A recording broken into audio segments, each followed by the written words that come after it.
Hi friends, வெள்ளிக்கிழமை morning vlog தான் பார்க்க போகிறோம். இட்லியும் தக்காளி குழம்பு தீக்ஷித் டிஃபனுக்கு கொண்டு போய்க்கிறேன்ட்டான். டெய்லியும் சாப்பாடே கொண்டு போகிறதுனால இந்த மாதிரி டிஃபன் ஐட்டம் செஞ்சால் சாப்பாடு பக்கமே போக மாட்டான். அன்றைக்கி ஃபுல்லாக டிஃபன் ஐட்டம் தான்.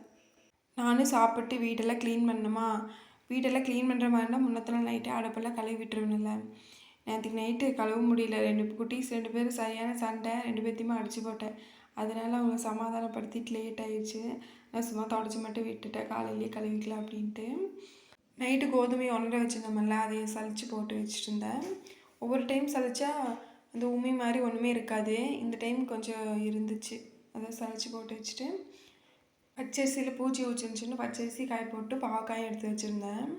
அதுக்கு சாயங்காலம் எடுக்கிறதுக்கு மறந்துட்டேன். துணியை கையிலே துவைச்சி கீழே காய போட்டேன்னா மேலே வரவே இல்லையா, சுத்தமாக ஞாபகமே இல்லை. நைட்டு தான் ஞாபகம் வந்துச்சு. அப்புறம் மழை வர மாதிரி இல்லைன்னு சொல்லிட்டு விட்டுட்டேன். இப்போ தான் எப்போ வேணாலும் மழை வருது, மழையை நம்பவே முடியல. எப்படியும் நைட்டு மழை இல்லை. இன்றைக்கி காலையில் ஒரு 11 மணிக்கு மேலே மோடம் போட்டே இருந்துச்சு, எல்லாம் எடுத்து வச்சுட்டேன். காக்காய் அரிசி சாப்பிட வந்தாச்சு. இதோட கண்டினியூ அடுத்த வீடியோவில் வரும்.